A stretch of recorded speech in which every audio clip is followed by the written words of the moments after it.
Stand by. This is Business Connections Live, the UK's leading online business channel for SMEs, business owners, and entrepreneurs. Streaming live on LinkedIn, YouTube, Facebook, and Twitter. The live show is made possible by our sponsor, Restream, the easy way to stream to multiple social platforms at the same time. Restream Studio makes it simple to go live directly from your browser. Get started now at businessconnectionslive.com/Restream. And now, here's Steve Hyland.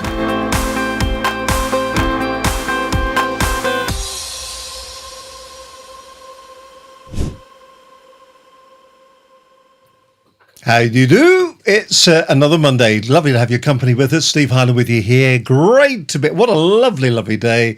And it looks like the clouds are separating and we see a path out of the pandemic that we have been in over the past months. It's a good day to be alive. Welcome along. It's another great show on Business Connections Live, and I've got a fantastic guest joining me today. An old friend of the program. He's been on a number of times and always interesting, always good for a laugh. It is Mr. Angus Grady. I thank you. Hi, guys. Good morning, Steve. How are you? Yes, doing very well, actually. It's lovely to have you with us today, and thank you very much. Now, the first thing that a lot of people have been saying recently is the sporting of the new beard. This is a new look for Angus Grady. That clean-shaven cherub kind of face has now moved on to this hard, rugged pirate look that you've got. No, it just hides a few wrinkles, and it's just, and it's not that I got lazy. I just thought, you know what, if I'm going to grow a beard, now is the time to do it.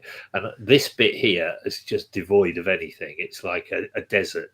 So I just thought I'd just keep the goatee going, and I like it. And yeah. It looks absolutely fantastic, and it's lovely to have you on the program today. Too, and no. And I mean, we talk on a regular basis because a lot of things are going on. And obviously, because you are the LinkedIn unlocker, it would be wise to talk a little bit about LinkedIn. But there's a lot of new things out there that people can use to raise their profile and to get their message out there. And you're a big fan of Clubhouse, I understand, at the moment. Is that making a big? We're going to talk about it later in detail. But is that making a big difference to what you're doing in business at the moment? And are you seeing an increase in business? Do you know what? I think it's a seismic shift. I think it's all about conversations, and what a platform that's allowing people to have that just to listen in. You can't, you can't do anything. You can't comment. You can't. The only way to contribute is actually by being asked up on the stage. Unmute your mic, do your chat, go back to the audience. I think it has an awful lot going for it, and also given the fact that Twitter are mirroring that with their Spaces, that offering as well. So, it's not gone unnoticed. And I think that a lot of people are just loving it, because on Zoom, you have to be kind of prepared from the waist up. On Clubhouse, from the chin up will do. It's just great. So we've got a whole hour of these coming up. You can write them down. We'll play catchphrase bingo, which is always good. Let's kick off then talking about LinkedIn. I mean, I suppose during lockdown, it's had a bit of a renaissance, hasn't it? A bit like Zoom has. Zoom at the moment, a lot of people talking about being zoomed out. Do you think we're getting to a stage of fatigue with LinkedIn as well? Do you feel? Well, there's certainly Zoom gloom, which is definitely something that people are getting. Zoom gloom. I think people are getting LinkedIn lackluster to start with, but now it's kind of because the platform is so good for doing everything that we should be doing naturally anyway, building relationships, talking to people, positioning ourselves correctly. I think that LinkedIn has had that renaissance. I think it has had a lot more interest, and there's a lot more expertise out there, it seems. Nouveau niche is what I'm calling it. There's a lot of new experts around LinkedIn. There's an awful lot of commotion, and I think it's promotion creates commotion, and I think that LinkedIn are doing well. I think that they're attracting a whole new bunch of users, or even the lurkers are now becoming the people that are getting involved with it more, whereas before they weren't. Do you think that LinkedIn can make a real difference? I know I always ask this question, and I always feel that you give me the same answer. because it hasn't changed. But do you think it can make a difference to somebody's business? And do you think a lot of people come in unprepared when they're using LinkedIn? They don't really understand exactly what they're trying to achieve, and so therefore never really achieve anything. We have had this conversation countless times, and it's the same answer all the time, really. It's only as good as if you use it. If you're a sort of Formula One driver and you're turning up in a Vauxhall Vectra and you're expecting to drive it like a Vauxhall Vectra, then you're going to get nowhere in a big fast race. And I think that we forget that LinkedIn has many ways of being used, and so many people set their profile, they forget it, they don't do anything with it, and then it just becomes completely redundant. It's a pointless piece of like collateral if you don't use it correctly. What about when it comes to posting on it? It's interesting because I've been playing over the weekend with a thing called FS Poster, and we've got a lot of content on our website, and there is this feeling sometimes that do you post once a day? Do you post once an hour? Do you post once a minute? There seems to be a lot of debate about that, because I think it was you that once said that posting onto Twitter is like posting onto the windscreen of a car on a windy day. That's how long your post remains there for. It's there and then it's gone into the memory in a matter of moments. Is it now not the same on LinkedIn? And you've got to be repeatedly posting on there to get any form of reaction from anybody, because if you don't do that, what will happen is that your post will be there, gone, and then forgotten. I think I said that posting on like Twitter is like losing your cat in Croydon and putting a post-it note on a tree in Peru. It doesn't have much longevity, but again, if it's seen, then it works. The same with LinkedIn. Posts, so articles linger, but posts tend to go off. So if you've got a lot of engagement on that post, then the trick is to make sure that you save the post, share it, and everything else. As to how many times a week you should be doing it, there's some people say don't post on a Monday. Well, I post stuff on a Monday and it does really well. I post stuff over the weekend and that also does well, but it's what you post over the weekend or maybe in the week.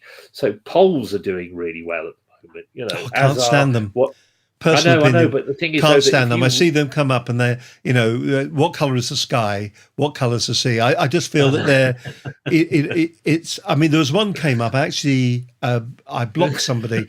Somebody brought one up the other day and it was about the vaccine. And the last place I want to see stuff about the vaccine is on LinkedIn for personal reasons.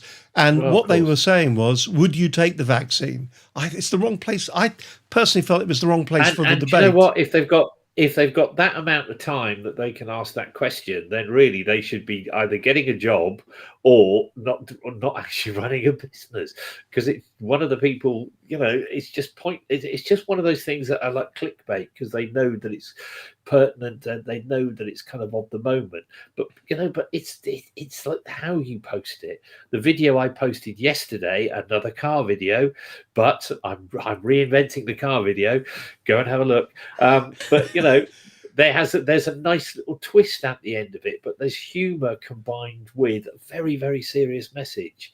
And I think that it's what you post and how you post it that's important, not the amount of time that you post or the amount, it's not the frequency or the quantity, but it's the quality of it, I think. Because the other thing that we're seeing a number of people doing these LinkedIn groups, these bubbles, aren't they, where they're trying bubbles, pods, bubbles and pods and things like that, and they're trying to see an increase in the number of views. And I wonder if we're going back to the whole thing of vanity by numbers.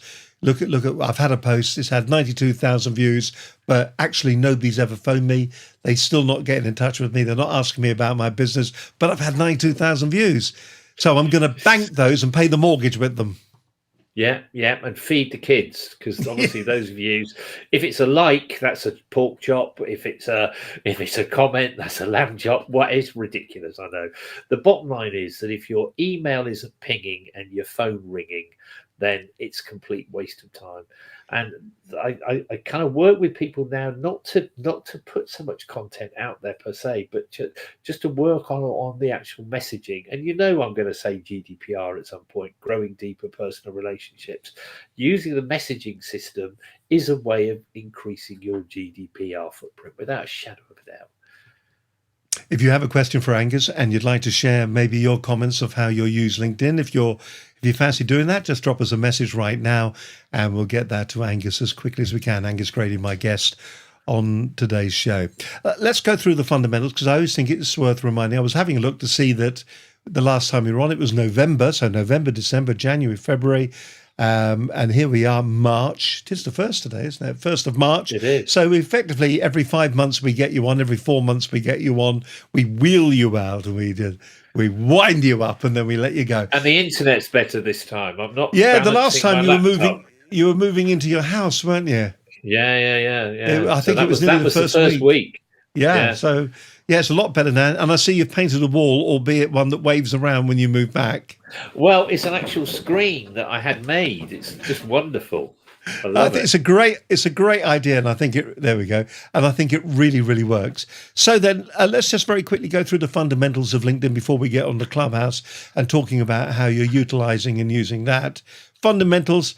Profile still important. The your headline, is it still the same stuff, or are the algorithms changing on LinkedIn at the moment and making it different? There's no disguising the fact that the fundamentals, the magnificent seven, some of those magnificent seven are, clearly your keywords. Most people forget that they have a keyword. So they'll go and put their skills in and they're an accountant and they'll go accountant. Well, invent your own skill for a start that's congruent with what you do. I've invented LinkedIn Unlocker, which then becomes a keyword, which then becomes a hashtag. So it's everywhere in my profile. If you're an accountant, change it to book cooker, something different, something that says what you do and gets attention, because it's curiosity to connection to conversation to customer, and your profile is the magnet that attracts it. It should be so magnetic that people who do what you do, as in your prospects, are then attracted to you. So all the key things, make sure your photo's visible, make sure your headline says what you do. The first 40, 50 characters are the meat, the rest are the veg, so it's keywords, waffle keywords. Say what you do in terms of your keywords, who you do it for, what benefits, and then end it with some keywords. Is it a difficult thing to get over to people? Because I know that you run a very successful clinic for people who want to use their LinkedIn profile a lot better, and you've modelled it really on a medical process, haven't you?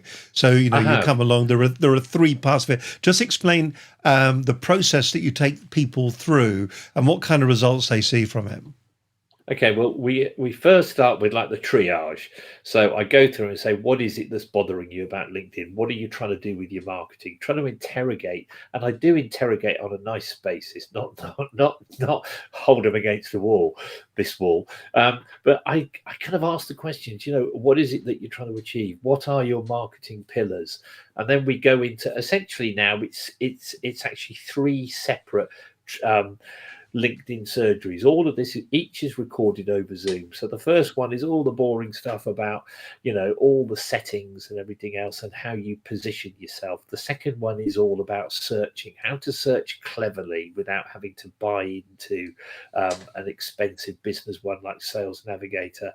And the third one is all about content messaging and how to get back to people. Then we end it all with an outpatient to say, okay, Steve, over the last 3-4 weeks, we've done this, that, and the other. Why haven't you taken your medicine? Why are you still saying that you are a whatever? Why haven't you changed stuff? So that whole process takes about 2 to 3 weeks, dependent on how quickly somebody wants to work. I don't push people into working quicker or slowly. It's their pace. It's their surgery. And what kind of results have you seen when people have done this? Have you seen a take up, and does it work for everybody? 99% of people experience greater visibility and more opportunity. They will have more phone calls, they will have more direct messages, they will have better connections, and they will start to be offered work. It's not 100% because a lot of people sadly don't take up what I do in the surgery properly, and that's frustrating from my stand. But 99.9% of people will see some huge positive changes, which result in pounds in their bank account without a shadow of a doubt.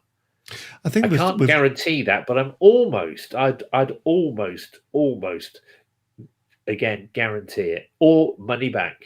No one's ever asked for their money back. I've given money they're back. frightened of you now that you've got the beard, you see. You look a bit rough and ready. He might come. No, He knows where I live as well. He may come round and sort me out. That's what it is. You Got. know that. They're all under fear. You're a pussycat underneath. I know. So, what about when it comes to the bit that people hate the most, which is contacting? We're talking about phones ringing. It doesn't have to be that inbound call, does it? A lot of people just have no idea about doing the outbound calls. They don't pick up their own phone. They don't call. So they make a connection. Somebody shows a bit of interest in them. What would be your opinion? What should you do at that particular point? Is it pick the phone up and go, look, hey, we've just connected. Before we forget each other, I thought we should have a quick chat to go down that particular route, or is there a different way of doing it, do you feel? Okay. My kind of route, if you like, is that if I actually connect with somebody, I'll send a video with the connection request so they can see me, they can hear me. And if they don't like the cut of my jib, then they don't connect. 99, again, no one's ever said no. If somebody sends me a connection request, I will respond with a video. Thank you, Person X, for asking me to connect. I really appreciate it. Welcome to my LinkedIn, sort of community, and I look forward to hearing from you soon. Again, that often gets a response, and most of the response is around them actually asking me for the phone call, so I don't have to push them forward at all. And of course, with like Clubhouse now, because I've got my Clubhouse address in my sort of headline area, they know that they can connect with me. And a few people have said, do you fancy getting a room?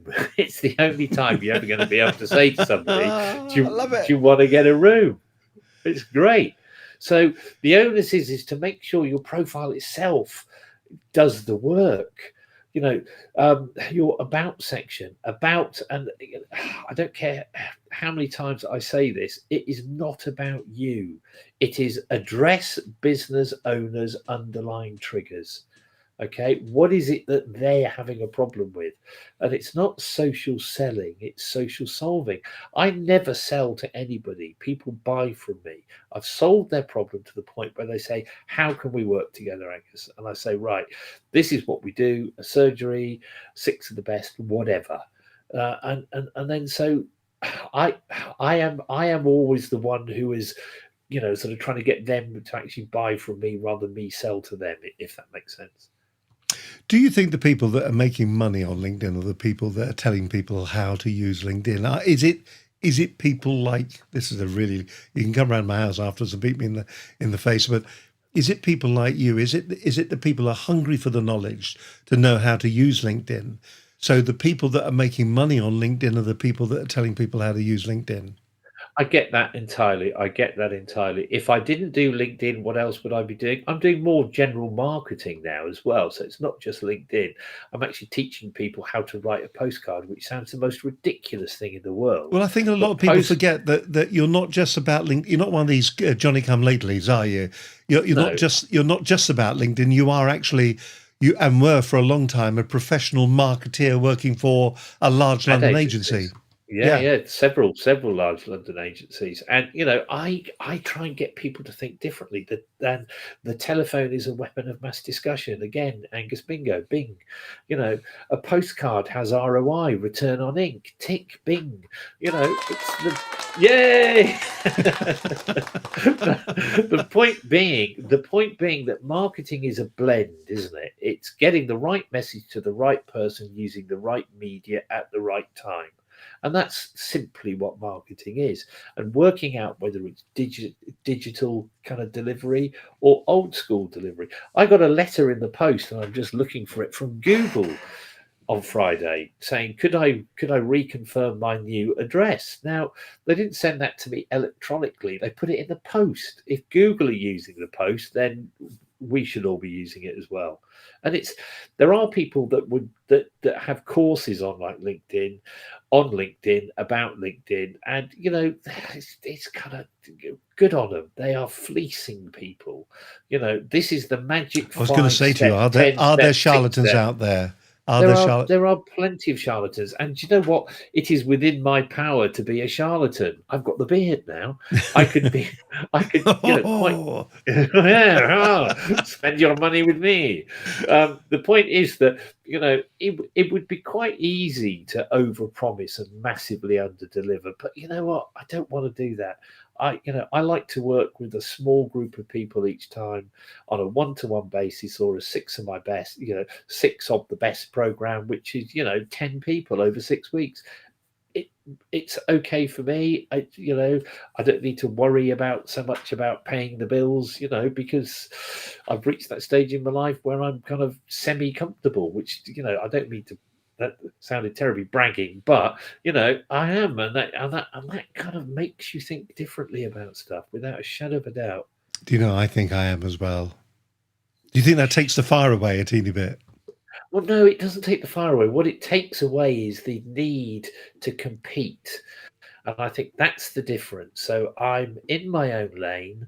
I'm going along nicely. And I don't care what other people are doing. I genuinely don't care.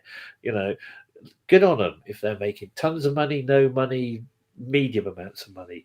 I am sticking to my own knitting, and carrying on with doing what I do, because I know it works, and I don't have to compete per se with other people. All right, so let's move away from LinkedIn. Let's talk a little bit about Clubhouse. Still in beta, Clubhouse at the moment. So the easiest way for most people to get on it is by invitation. I'm on Clubhouse. I've joined a few discussions. I haven't stepped up to the mic, which is surprising. I was just trying to get a feel for it, to understand what was going on, understand the process of it. I noticed some people that I am connected to and I follow, and I get emails on a regular basis. They are doing Clubhouses each and every day at the same time. They go on, some of them, for an hour and a half. It is a big talking shop at the moment. So where do you think this is going to go? And how do you think it's going to benefit people? Because when we get back to some long question, this isn't it? But when we get back to some form of normality, will people have the time to sit back and to do what they're doing on Clubhouse at the moment during lockdown? I'm very surprised that certain people I know have the time to do it, given the fact that they're professing to be running majorly important, massively successful businesses. Now, I know some of Are we talking about the same people, I wonder? We could be. But the point is this. I mean, it's a fantastic platform that's of its time.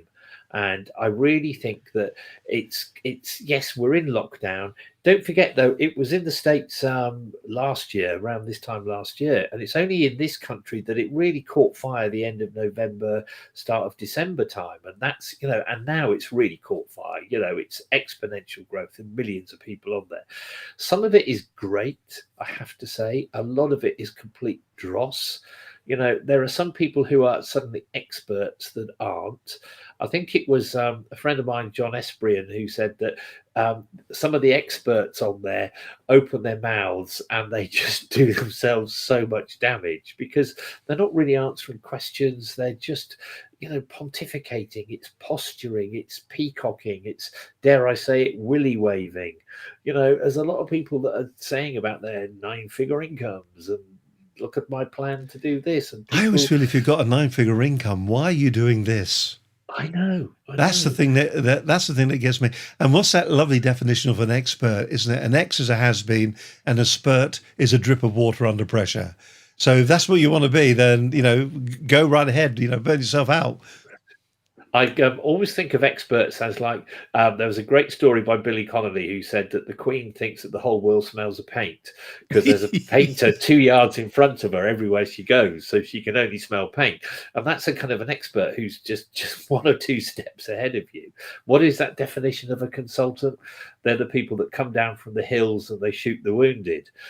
You know, but it's kind of true, isn't it? There's a lot of consultants and experts who suddenly are experts. I've seen the rise in personal branding experts like you've never seen. And I'm thinking, really? Now, I don't deny that personal branding is important, but I don't think you could ever be an expert at it, because it changes all the time. And for me, Clubhouse is kind of the best of people and the worst of people for sure. Do you think it will burn itself out, or do you think it will take over one of the other platform positions? Do you think it's here to stay at the moment? I think it's here to stay. I think that on Clubhouse, it's just sad that LinkedIn don't have a direct link in there. So it's only Twitter and Instagram right now. Android users are going to be brought on board, which is great, which is fantastic. So it's a little bit exclusive. It's a little bit exclusive, inclusive, whichever way you want to look at it. All the Apple users think, oh, look at, we are so lucky to have this. Android people think, nope, we're being excluded. I'm never going to go on there. My feeling is that there'll be a pay to play option, which I think will be quite sad if it happens. The bigger rooms, but they've got to monetize it somehow, haven't they? I mean, there aren't ads on it at the moment, so where will the monetization come from? And I think it's funny. I was over the weekend, I was watching some new Facebook videos, to the point where nearly every Facebook video has been interrupted by ads, and of course that's how they're making their money. But the in-stream ads drive me absolutely barking. It makes me switch off now. I can't stand it, and I think it'd be a shame to see that happening. I think it'd be a shame as well. I think rooms or clubs will be sponsorable, so you could get a sponsor to do that. And I just think, there has to be some monetization to it. They're not daft, although it's been valued at billions already. So if I were someone who'd actually thought of Clubhouse, I wouldn't be caring about how it was monetized. I'd just sell it and take the money and run. Absolutely, and that is the thing to do, isn't it? Let me ask you, when you're setting up, because you've set meetings up on Clubhouse, if someone's coming to it for the first time today, what's the process that you go through to get ready to open one of your Clubhouses? I know you did one the other day. You invited me to go along to it, and when I went along, I must have got either the time or the date wrong, or you decided not to do it, one or the other. But what is the process you go through? Is it a title that captures people's imagination? Is it something that you market through your email list? Is it something that you talk about initially on LinkedIn or on Facebook to drive audience to it? And when they're there, what are the kind of things that you get? How do you get people involved with it? How do you get people to start talking to you? I think people genuinely want to talk 90% about themselves. So they'll talk about themselves and then think, oh, this room is about X, Y, or Z, and try and turn it back to them.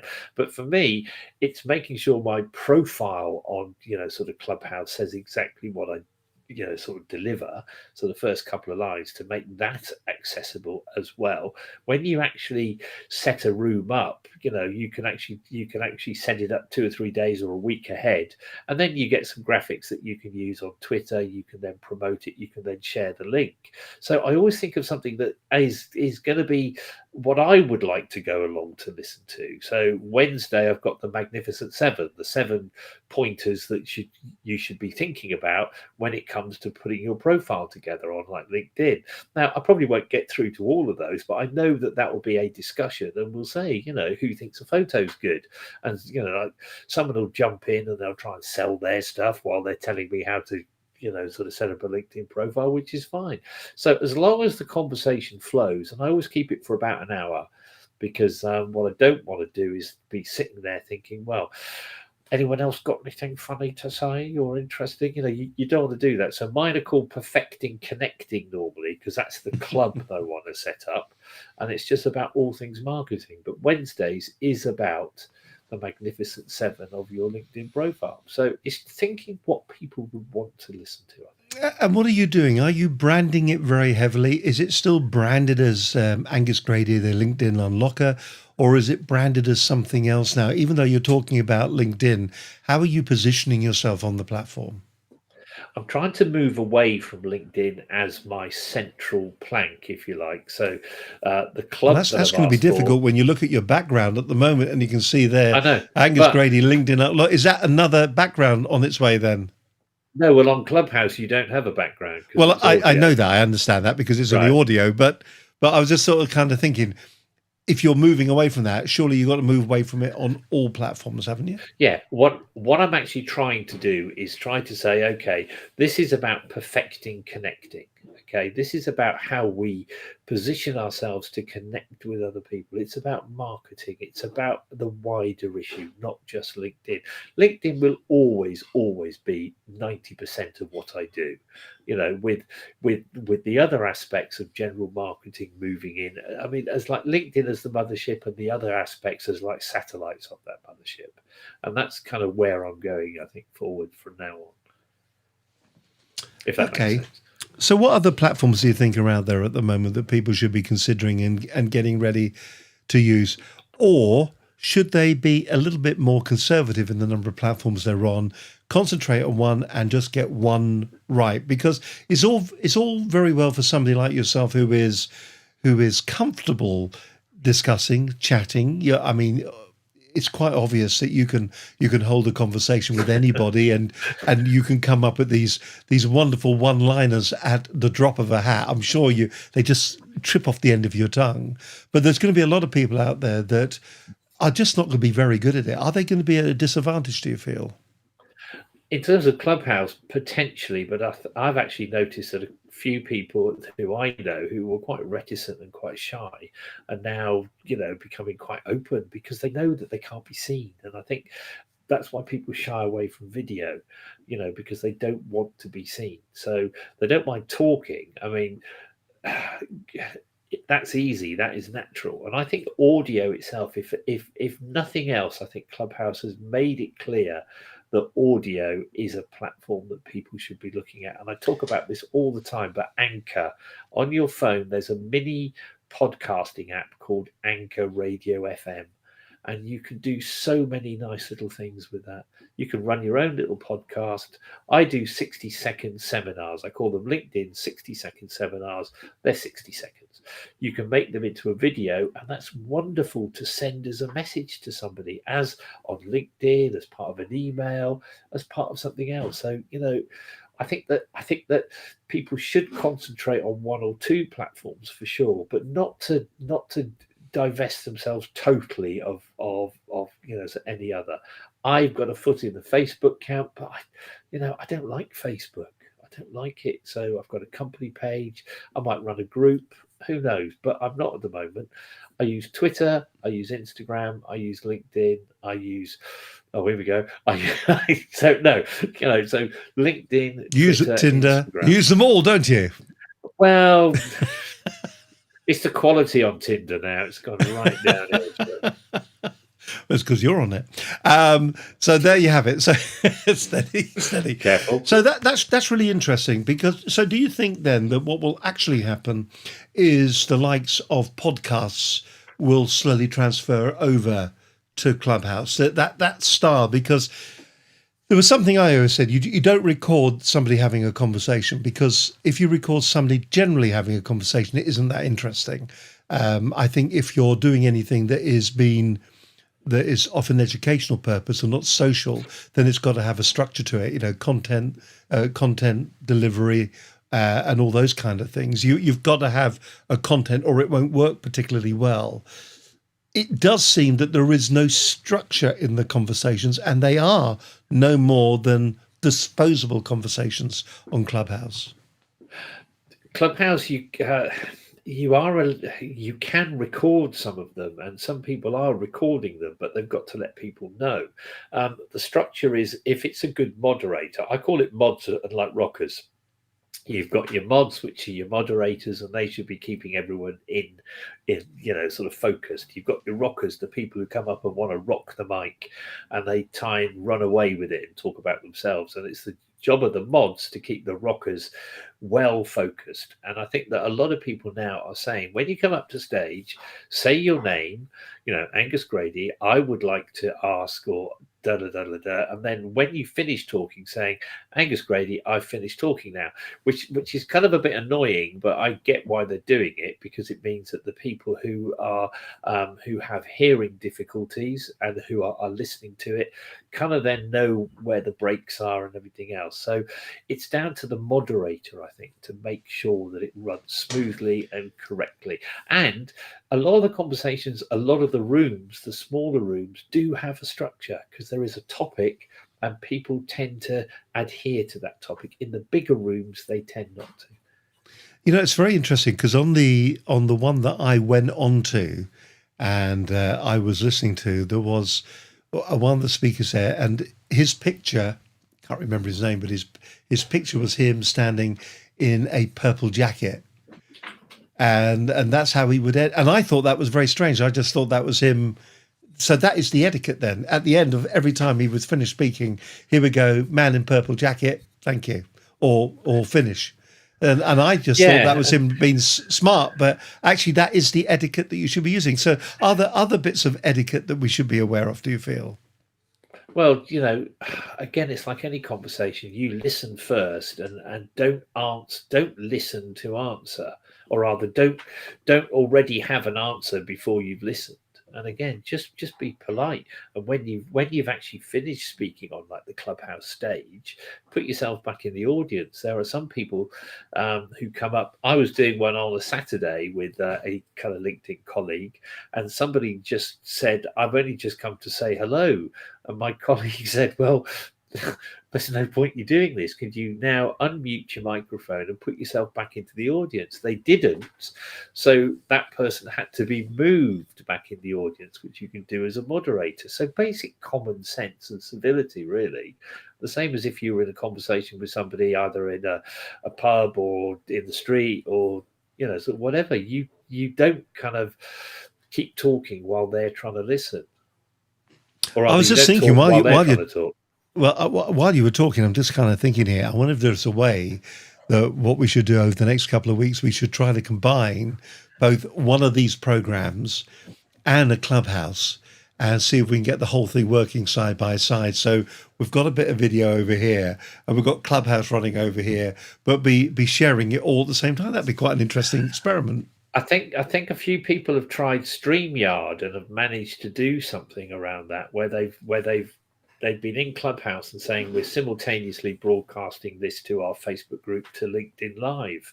So there must be a way. And the technicalities of that are way beyond someone like that. That's right up our street here, right up our street. Yeah. We'll be mucking around with our TriCaster over the last couple of weeks to make certain that when the studio opens properly, then the TriCast will be rocking and rolling. And the thing that's exciting from our point of view, I think, with all this social interaction and the way people are now communicating with themselves, and it will be interesting to see if it continues after we come out of lockdown, is the fact that Teams is now being used so extensively across both business and education as well.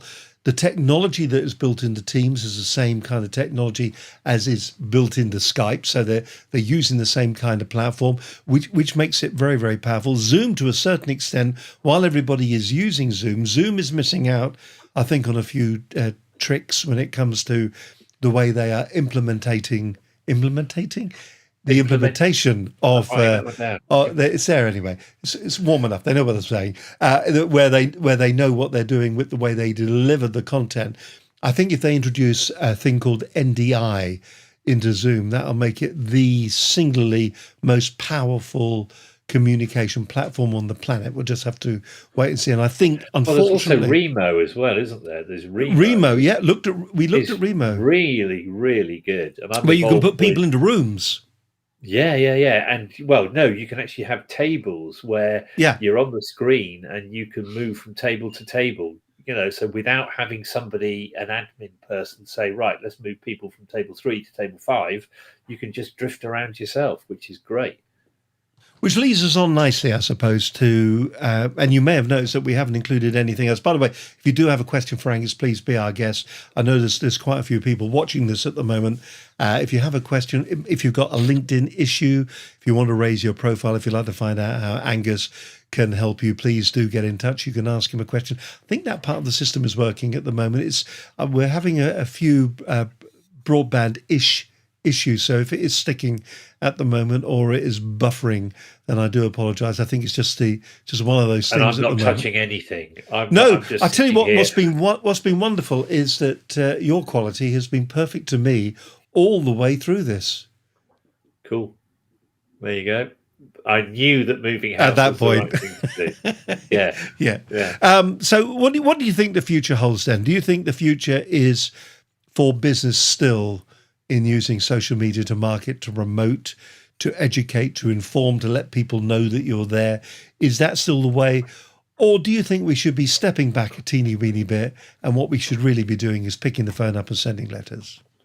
I still believe that business is about relationships. And if nothing else, Clubhouse has taught everybody, I think, and shown the way that conversations are the way forward. And it's a cheesy thing, but I say chat, conversations help attract tribes. And the more conversations you have with people, the more you're going to get to know people. And the old ways of doing business are still the prime way. Social media, I think, there's so much rubbish written about it.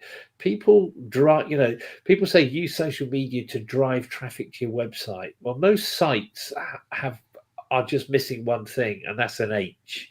And I'm not going to spell it out because most websites are completely rubbish. There's nothing for them to do when you get there. There's no call to action. You can't buy, you can't do anything. All it is a brochure. So driving people to a brochure that's inactive and static is not going to do you any good at all. To me, and it seems so simple, is that if I'm talking to somebody and they've got to know me and then I've discovered what their kind of issues might be, and can my products and services help? You've got to ask that question. You can't assume that they're thinking, I wonder if he's going to ask if his products and services can help me. You've got to ask, you've got to have a conversation. And I think that's where people go wrong. They leave it all to social media and hope that the post-it note on the tree in Peru is going to catch the right person that knows somebody back in Croydon and that can tell them where their cat is. It's got to be more it's got to be the way we used to do it before, which is building relationships. Letters have its own ROI. I keep saying this, return on ink, all of those things, because they work and they're unexpected. They come left of field. Everyone is on Twitter, everyone's on Facebook, everyone's on Instagram, everyone's on LinkedIn, and it's just work for some people. I'm going to draw breath in a minute. Yeah, I was going to say, is it important then to make certain that your website is there and there is a place for, I'm kind of setting this up a wee bit, but there is a place for people to go. So the reason is I've just found that. I know, because I don't have a website. I deliberately don't have a website. Okay, I've got the domain name, and again, I've not had a website for 5 years. Why? Because maintaining it and putting stuff up. How many people read your blog? And I don't care what people say. Sorry, I'm not doing snuff. My nose is itching. Most people say, "Oh, my blogs create XYZ income." Excuse me, Rollocks. It's rubbish. 90% of people's websites are complete and utter wastes of time. And Google, I think there's a Google conspiracy to say you need this, you need that.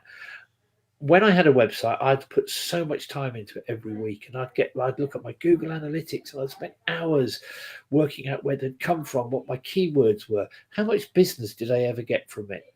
Very, very little. And I just thought, you know what, I'm going to not have one for a year. And then 1 year became 2 years, became 3 years, became 4, and do I want one? I don't know, because LinkedIn is my landing page.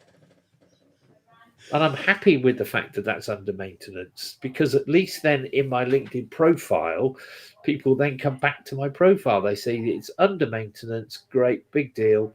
Let's look at his LinkedIn profile, because that's where I want people to be. And I think that's a very interesting thing. So, would you say then that, and it's a question I asked earlier on, I don't know whether I got a straight answer. So, is it picking the phone up? Is it It's picking the phone up. sending a snail mail? Snail mail, phone, messaging on LinkedIn is the underused aspect of like LinkedIn. If I connected with you with a video or replied with a video and you knew who I was and I sent you something, I'm sending out a little Y template right now to all of my clients, okay, all the people I now connect with, and that's just a little template that helps them work out what it is that they want to do on their LinkedIn profile. Why is it working? Okay, because when they get it, 9 times out of 10 they'll come back to me and say, great, thank you very much, can we have a conversation? And again, it's all inbound. It's not me outbounding in terms of trying to get the conversations. I have enough conversations every week, to keep me and my business happy. And I think that's the thing. You've got to think of ways to do that. What about postcards? Are you still using the postcards? And have you changed them? Have you got any sort of stunning one-liners on the front of the cards that you could share with us today, or do you just want to keep them under wraps? No, I had one, and I can't find it because I put it on the other side of the room. I had some done when it had a long load of text, and it said, this card has produced more phone calls than 10 emails, 4 Twitter conversations, and it had more than 6 or 7 networking events. There was a typo that said new talking that made it into new talking, and I've sent that out, and people say, what is this new talking? Tell me what this new talking is. and people have come back. And there was a brand new product out of the blue. All of a sudden, a brand new product. Through a typo. And people just say, what is new talking? So I tell them I don't know. It's a typo. So what kind of response do you get to the postcards? Because I know we talked about the postcards before. The last time you were on with Steve Mills. And yes, we were talking about the postcards and that snail mail. And I know after that, Steve went away and he got some postcards printed. I don't know the success of that. Maybe we'll come back and we'll talk to him some stage about that. Yeah, I'd like to hear that. Yeah, that'd be really interesting. But from your postcards, I mean, I remember when I received yours. Do you still do the same process for those people? Are you sure you can't reach one there while you're? I would have to. Yeah, I would. Oh, here. Oh, hang on. Here we go. Oh, there we go. Look. There's one. There's the very card. There's the very card. Now, what's interesting about that? So you send that out. What kind of response rate do you think you get from that? I know that if I sent 10 of these, I'd get 7 responses minimum. Okay. And what do you write on them? I just write, Steve, good to meet you on the Zoom the other day or whatever, bloody blah, bang, gone. And I get the addresses. Basically, people's websites normally have an address on it. Mm-hmm. And a lot of it is hit and miss. If they don't get it within 3 days of me sending it to them, it'll go to their office, and the week later they'll pick it up. So they're like sleepers. You send them out and they'll sit there for a while, and then they'll suddenly come alive. I think it's a terrific idea. Now, you used to do an audio message with them as well, didn't you? So you used to personalize them, and there would be a link on the back. I remember the first one I ever got from you was exactly that. And you're big on using audio, because you also use it when you were messaging me on LinkedIn. Yeah. Do you think that really works, hearing that person's voice, the timbre in their voice?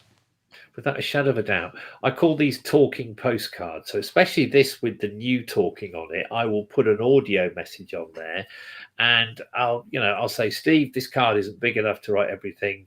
I actually wanted to say 2 things have happened. The postman's arrived and you've put this link in, otherwise you wouldn't be hearing me. Then I'll go off and do a 2-minute whatever, say about how we met, and look forward to catching up with you again. And it's personable. I'm not selling anything. nor am I suggesting that they change their LinkedIn profile. On the rare occasion I do put a salesy type message in there, I might say, look, Steve, great to meet you, but you know what? Make some changes. Make the following 3 changes to your LinkedIn profile, and you'll see loads more interaction. And I every time get a call from those kind of cards. Every one I put an audio message on is 100% response rate, 100% response rate. Why? Because no one gets a postcard apart from Google sending you a postcard saying confirm you whatever. Just But amazing, isn't it? Yeah. very, very few people do it. And people say, oh, I'm going to give that a go. I sent 2 out. Well, send 200 out. You know, if like you sent out, if you sent 100 postcards, I would guarantee that you would get business out of it. And the story I tell all the time, which is true, and I can't remember the woman's name, but I had a call from a woman, and she said, "Hi Angus, I think about you all the time. You're on my mind. You're the last person I see at night and the first person I see in the morning." And I said, "You're frightening me now because I don't know." I said, "I can't." I said, "I don't recognize your voice. I don't know who you are." So she said, "Well, your postcard is on my is over my computer." So she said, "You're literally the first person I see in the morning and the last person I see at night." She said, "Not quite, but she said, you know, in terms of my office." And then we had a chat, and she booked a LinkedIn surgery, and that card had been sitting with her for over a year. So you never can tell. They're sleepers. Very interesting. I suppose that leads on to a final question before I ask you to do a summary, because that hour has passed by. You may have noticed no inserts this week because I just wanted it all to be Angus Grady with the beer. The kind of services, do you think it matters? And do you think what you've done is you've been quite clever in creating a tangible product? And a lot of the time, the people that you see on screen or talking when they're talking about leadership don't truly have tangible products. What they're after is perhaps they want you to book them to do some speaking for them, or they want you to book them to come in to do consultancy. But what you're doing is you've got a tangible, identifiable product. Do you think that's important when it comes to putting together what you are offering online? I think massively. And I think given the fact that we're in lockdown, COVID, you know, 2020 BC before Corona, you could probably get away with being a bit woolly. I think since March of last year, you've got to be more focused, and you have to have something which is definable, because there's a lot of marketeers, inverted commas, that are doing this survive and thrive nonsense. You know, are you thriving or surviving? Do you want to be thriving rather than surviving? And a nebulous marketing 4 or 5 week marketing plan that focuses on finding your ideal. Well, if you don't know who your ideal client is, what the hell Know are you your doing in why. business? That's the one, isn't it? Know your why. Well, yeah. So my why is this one, which is for your, who is your, what problem do you solve, how you solve it, who you, all those kind of things. But it's not the Simon Sinek, what's your why? Well, I have 4 children. I don't care. I know that sounds really off. That sounds a bit off, but and if you don't know your ideal client, the first week we're going to work on your ideal client, Angus. Well, I know who that is. Who are you to tell me? And how do you know? Why am I your ideal client? And also Steve is your ideal client and Mary is your ideal client. They're just somebody who's got a budget to spend on your thing. So all those survive and thrive woolly ones, I think, are too woolly. I think you've got to have a central point where people know you for doing a certain thing, which then allows you to open the gates into other areas, I think. Yeah, it's been an interesting hour. Really thoroughly, as always, enjoyed it. There is one question before you do your summary. I have noticed, just looking, is the shirt deliberate? What do you mean? Well, to match with the colour and everything, with the colour, yeah. Is that? Because actually, that is a really clever idea. That is completely branded all the way through. Now, if it's an accident, that's fine. I was just wondering, accident or deliberate? Complete accident. I was sitting here at about 11:30. The cat ran across the table. My other shirt, the coffee spilt on me. So I thought, can I get away with this? I don't know how low this camera goes. How low could you go? But you know what, Steve? You've just given me another branding, a piece of personal branding. I've got to go and buy 10 of these shirts. What you need is you need a name. You need a name here as well. Angus Brady. Yeah, That's what it is. It'll look fantastic. Okay, listen. Need you to say who you are, where you're from. If you can include some of the key points that we've talked about in the last hour, that'd be actually very handy. And then it's something that we can use and we can promote and we can actually tell people that you've been on. If you can talk about both your experiences and what people should be doing with LinkedIn, but also your experiences and how they perhaps could be using Clubhouse to grow and increase their business success, that would be fantastic. Airwaves are all yours. Do say who you are and where you're from. Hi, thank you. I'm Angus Grady. I'm known as the LinkedIn Unlocker, and I help to magnetize profiles so they attract the best and repel the rest. In old money, that means that the right people come to you who then become customers. So the more prospects you have coming to your profile, because your keywords are in place and you've defined your keywords, then the easier they're going to be to convert then into sales and into long-term customers and to repeat customers, which should be the goal for all of us. Essentially, my work is with sort of small companies to medium-sized companies, and I think one thing that's critical is that nobody thinks it's not a set and forget. So nobody thinks about what happens once you've written your profile. Keep your banner live, keep it changing on like LinkedIn. Talk about what you do, tweak your headline. Your about section stands for address business owners underlying triggers, and make sure that you're problem solving, not selling by yelling is so yesterday. We talked today a lot about conversations about building relationships and the import that Clubhouse is now having. Clubhouse is allowing people to have conversations, which they should have always had, but it's making it more fashionable for audio to be something that's used more and more. I've always said that images move, but sound travels.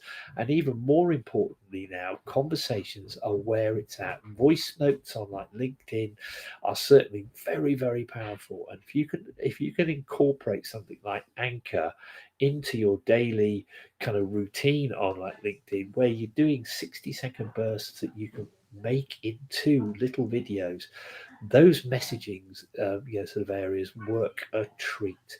And I think going forward, it is the cheesy GDPR, growing deeper personal relationships, is how you're going to build your business by using things that other people aren't. Okay, postcards, handwritten letters, pick up the telephone. It's a weapon of mass discussion. It's Diana principle. Digital and analog combined will win the day, especially in this 2021 AD after disruption. Absolutely brilliant. Fantastic summary as always. Really enjoyed that. While you were talking, I was just looking for Anchor. Just is there a URL for that, or is that just a on your phone? It is. I think it's called Anchor Radio FM. Anchor Radio FM. We'll just see if I can find so we can share that. Very, with very our useful viewers. app. Anchor. It's a podcasting app that allows you to, basically it allows somebody who has no experience of here it is, got it here, yep. There we go. Do it. It's just quite simply brilliant. All right, so that's what Angus has been talking about, or at least one of the things he's been talking about. Build in uploading, recording and editing tools so you can easily create and publish your podcasts, seamlessly distribute to all major listening apps. It seriously is seamless. Fantastic. All right, then you. Listen, that's been a bundle of fun. Really enjoyed it today. Thank you very much indeed, as always. I love the cards. I think the cards are just fantastic. I think it's such a clever idea. Every time I finish this, while you were talking, I was thinking yeah. Glasses. Sorry. Moustache, beard. There we have it. Angus, what you got planned for the rest of the day? Anything nice? I could hear is that your better half in the background? She was yelling and screaming at people in the background. Oh, was she? God, tell her to be quiet, could you, in the future? I thought I could hear something. Yeah, it was her. Well, I thought it was my end, but, and you said talking about my end. Normally we have the cat turn around and face me. Good Lord, thank God she didn't today. Indeed. And our cat looks like he might have had a fight last night because he's not a well boy today. Oh, no. Looks like he's pulled one of his shoulders. So JJ could be going down to the vets either today or tomorrow, I think, depending on how he comes out. See, we are a world of animal lovers, aren't we? A country of animal lovers. We are. Angus, I love talking to you, and we should do it on a regular basis. Anytime. Let's. I'll tell you what we should do. Let's see if we can arrange, maybe not on a Monday, but on another day. Let's see if we can do a video stroke clubhouse at the same time. tie-in, yeah. And see what we can get, and what we can also do is we can have people coming in if they want to, and we'll put a link out there. So if they've got all the kit, then they can come on as guests, and we can share the audio.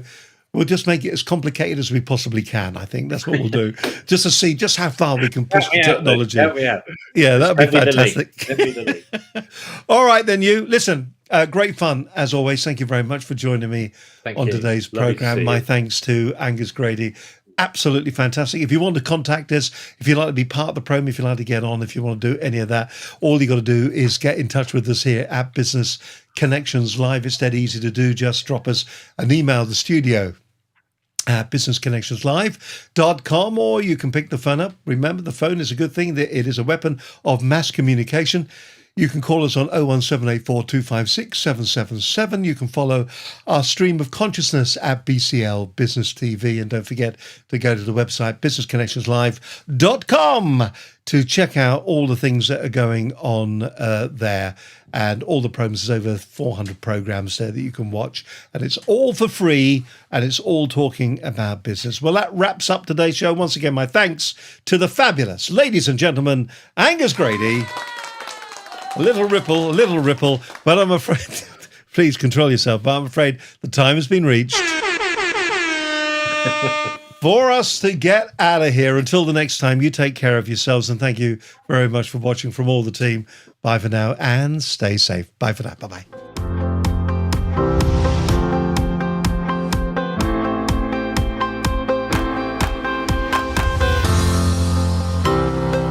Business Connections Live, the UK's leading online business channel.